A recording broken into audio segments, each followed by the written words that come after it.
Selamat malam buat teman-teman Facebook, YouTube, dan Instagram. Horas Dihita Saluhutna, salam darah Batak. Oke teman-teman, ini part 2 dari pembahasan tentang orang Batak keturunan Yahudi yang hilang atau orang Israel yang hilang. Oke, saya lanjut. Kalau memang orang Batak adalah keturunan Israel yang hilang, dari suku manakah orang Israel?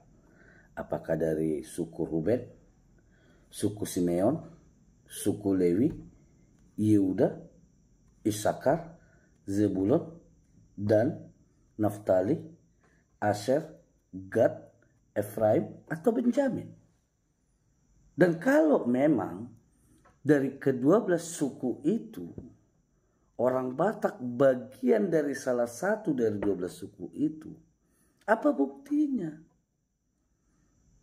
Apa bukti sejarah, bukti fisik, dan bukti psikologi yang memperlihatkan kesamaan dengan salah satu dari ke-12 suku itu? Ini kan menjadi sesuatu yang harus dipaksakan ketika kita katakan kita menyetujui bahwa orang Batak itu adalah suku Israel yang hilang. Secara teologi ada kemiripan antara teologi orang Yahudi dan teologi orang Batak, yaitu bumi dibagi menjadi 3 bagian berdasarkan tatanannya. Yang pertama, dalam pemahaman orang Israel, bumi ini dibagi menjadi Hashamayim, Haaretz, dan Sheol. Sedangkan dalam bahasa pemahaman orang Batak, bumi dibagi yaitu Banua Gijang, Banua Tonga, dan Banua Toru.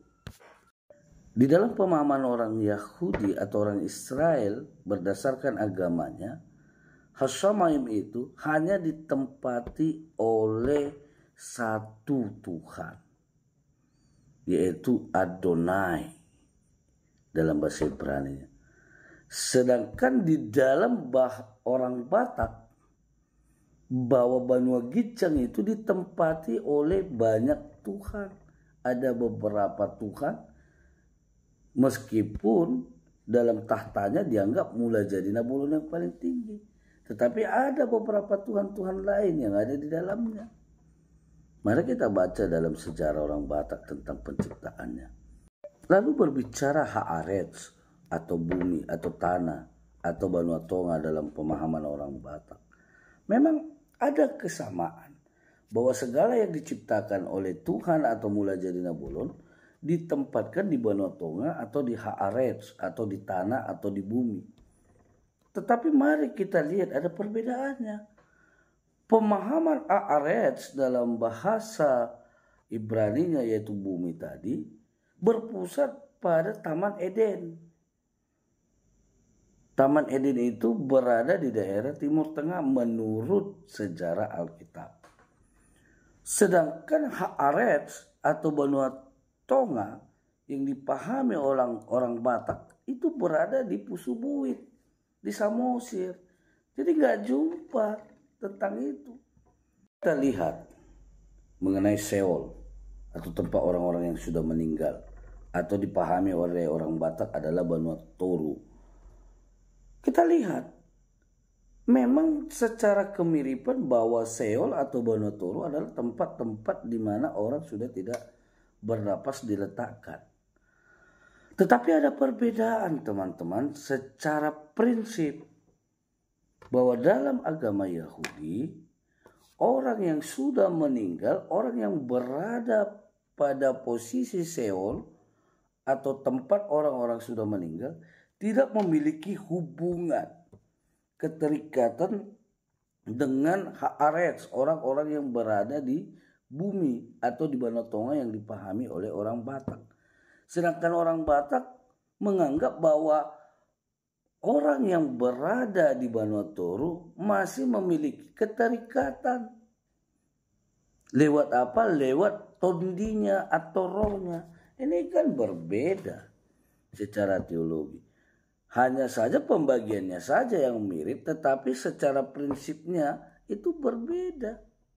Oke, argumentasi selanjutnya dikatakan bahwa ada kesamaan adat istiadat antara orang Israel dengan orang Batak. Salah satunya adalah praktek mengokal holi atau mengambil tulang belulang orang yang sudah meninggal dipindahkan ke tempat yang baru. Memang secara sejarah Alkitab menuliskan bahwa praktek mengokal holi atau mengambil tulang belulang nenek moyang atau kerabat dipraktekkan oleh Yusuf dalam kitab Kejadian. Tetapi ketika Yusuf mengambil tulang belulang itu, tujuannya adalah supaya mereka yang merupakan keturunan Israel memiliki tanda tanah atau identitas kampung untuk mereka perlihatkan. Sedangkan orang Batak tidak. Tujuan orang Batak mengokal holi adalah mempersatukan kerabatnya di satu tempat. Bukan sebagai identitas tanahnya. Meskipun kebanyakan orang Batak membangun tugu atau tempat persatuan tulang belulang itu atau persatuan kerabat yang sudah meninggal di tanah mereka sendiri, tapi bukan menjadi bentuk atau tanda atau simbol identitas wilayah mereka. Jadi di sini pemahamannya yang kurang, teman-teman. Karena itu saya mau tekankan kepada teman-teman, khususnya orang Batak, bahwa tetaplah kita bangga menjadi orang Batak. Jangan kita bangga untuk disama-samakan dengan orang-orang Israel. Kenapa? Karena sifat dan karakter orang Batak itu jauh lebih baik, teman-teman. Salah satunya adalah sifat toleransi orang Batak yang menerima perbedaan, menerima orang lain di dalam kehidupannya. Dan itu menjadi satu penekanan yang kuat di dalam diri orang Batak. Berbeda dengan orang Israel yang sangat-sangat intoleran terhadap dunia luar. Jadi biarlah Batak menjadi Batak, Israel tetap menjadi Israel dan tidak ada hubungannya. Oke, demikian penjelasan saya. Selamat malam. Horas Madita Salutna, salam dari Batak.